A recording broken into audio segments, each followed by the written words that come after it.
ಮಾಡ್ಕೊಳ್ಳೋದು ಹೇಗೆ ಅಂತ. ಇವಾಗ ಇನ್ವರ್ಟರ್ ಕಂಪ್ರೆಸರು ಹೋಗಿದೆಯೋ ಇಲ್ವೋ ಅನ್ನೋ ಡೌಟು ನಿಮಗೆ. ಹೋಗ್ತೀರಾ, ಫ್ರಿಜ್ಜು ಆನ್ ಆಗಿರುತ್ತೆ, ಕಂಪ್ರೆಸರ್ ರನ್ನಿಂಗ್ ಇರಲ್ಲ ಅಂದ್ಕೊಳ್ಳಿ.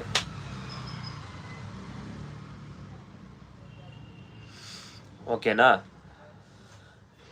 ರನ್ನಿಂಗ್ ಇಲ್ಲ ಅಂದಾಗ ನೀವು ಫಸ್ಟು ಏನು ಚೆಕ್ ಮಾಡ್ತೀರಿ, ಏನಾರ ಡಿಸ್ಪ್ಲೇಲಿ ಮಾಡಲಲ್ಲಿ ಎರರ್ ಬರ್ತಾಯಿದೆ, ಎರರ್ ಮುಖಾಂತರ ನೀವು ಚೆಕ್ ಮಾಡ್ಕೋಬೋದು. ಇಲ್ಲ ಎರರು ಬರ್ತಾ ಇಲ್ಲ ಚೆಕ್ ಮಾಡ್ಬೇಕಂದ್ರೆ ನೀವೇನು ಮಾಡಬೇಕು, ಕಂಪ್ರೆಸರ್ನ ವೈಂಡಿಂಗ್ ಚೆಕ್ ಮಾಡ್ಕೊಳ್ಳಿ. ಗೊತ್ತಲ್ಲ ನಿಮ್ಗೆ ವೈಂಡಿಂಗ್ ಚೆಕ್ ಮಾಡೋದಲ್ಲ, ಆಲ್ಮೋಸ್ಟ್ ಸಿಕ್ಕಾಪಟ್ಟೆ ವೀಡಿಯೋಸ್ಗಳಿದೆ. ವೈಂಡಿಂಗ್ ಚೆಕ್ ಮಾಡ್ಕೊತೀರಾ. ವೈಂಡಿಂಗ್ ಚೆಕ್ ಮಾಡಿಕೊಂಡ್ರೆ ಎಲ್ಲೂ ಶಾರ್ಟ್ ಆಗಿರೋಲ್ವಾ.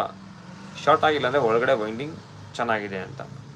ಇನ್ನೊಂದು ಎಷ್ಟು ಇಯರ್ ಆಗಿದೆ ಕೇಳ್ಕೊಳ್ಳಿ. ಕಂಪ್ರೆಸರು ತುಂಬ 10-15 ವರ್ಷ ಆಗಿದ್ದರೆ, ಅವಾಗ ಓಡ್ತಾ ಇಲ್ಲ ಅಂದರೆ ನೀವೇನು ಮಾಡ್ತೀರಾ, 3 ಬಲ್ಪ್ ರೆಡಿ ಮಾಡ್ಕೋಬೇಕು. 3 ಬಲ್ಪ್ ಮುಖಾಂತರ ಅಲ್ಲಿ ಕಂಪ್ರೆಸರ್ಗೆ ಸಪ್ಲೈ ಬರುತ್ತಲ್ಲ PCB ಬೋರ್ಡಿಂದ, 3 ಬಲ್ಪ್ಗೂ ಒಂದೊಂದು ವೈರ್ನ, ಅದೊಂಥರ ಸಿಂಪಲ್ ಆಗಿದೆ ಬಟ್ ಇಲ್ಲಿ ಎಕ್ಸ್ಪ್ಲೇನ್ ಮಾಡೋಕ್ಕಾಗಲ್ಲ, ಅದು ಹೇಳ್ತೀನಿ. ಅದನ್ನು ತಲೆಯಲ್ಲಿ ಇಟ್ಕೊಳ್ಳಿ. ಕಂಪ್ರೆಸರ್ ಚೆಕ್ ಮಾಡೋದಲ್ಲ, ಫಸ್ಟು ಔಟ್ಪುಟ್ ಬೋರ್ಡಿಂದ ಬರ್ತಾ ಇದೆಯಾ ಕಂಪ್ರೆಸರ್ಗೆ ಸಪ್ಲೈ ಚೆಕ್ ಮಾಡ್ಕೊಳ್ಳಿ. ಅಲ್ಲಿ 3 ಬಲ್ಪು ಆನ್ ಆಯಿತು, ಟಕ ಅಂತ ಆನ್ ಆಯಿತು ಅಂದರೆ ಕಂಪ್ರೆಸರ್ಗೆ ಸಪ್ಲೈ ಕೊಡ್ತಾ ಇದೆ ಅಂತ ಅರ್ಥ.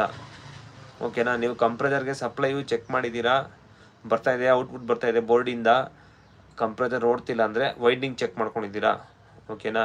ವೈಂಡಿಂಗು ಚೆನ್ನಾಗಿದೆ ಅಂದರೆ ಆನ್ ಮಾಡಿದಾಗ ಒಂದು ಟೈಮ್ ಗುದಿರಿ, ಟಕ ಕಂಪ್ರೆಸರ್ಗೆ ಹಿಂಗೆ ಒಂದು ಶಾಟ್ ಹೊಡೀರಿ ಕೈಯಲ್ಲಿ, ಶೇಕಿಂಗ್ ಅಂತ ಶೇಕ್ ಆಗುತ್ತೆ. ಆವಾಗಲೂ ಕೂಡ ಅದು ರನ್ನಿಂಗ್ ಆಗ್ತಾ ಇಲ್ಲ ಅಂದರೆ ಕಂಪ್ರೆಸರ್ ಒಳಗಿರೋ ಮೆಕ್ಯಾನಿಸಮ್ ಜಾಮ್ ಆಗಿರುತ್ತೆ. ಸಿಂಪಲ್ ಅಷ್ಟೇ.